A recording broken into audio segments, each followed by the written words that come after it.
Мытье рук и соблюдение правил гигиены очень важны для здоровья вашей семьи.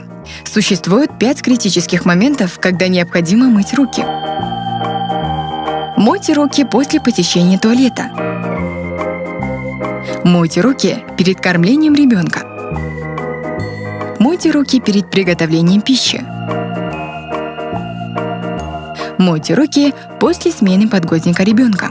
Утилизируйте фекалии ребенка из горшка в туалет. Не оставляйте их во дворе.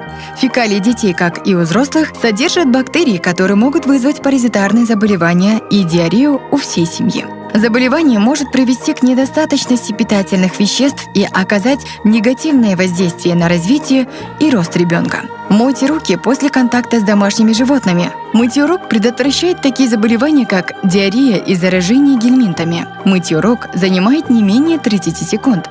Потратьте 30 секунд времени на мытье рук при 5 критических моментах. Зачитывание стишка о мытье рук может помочь вам в соблюдении требуемого времени. Мытье рук с мылом устраняет грязь и бактерии с кожи.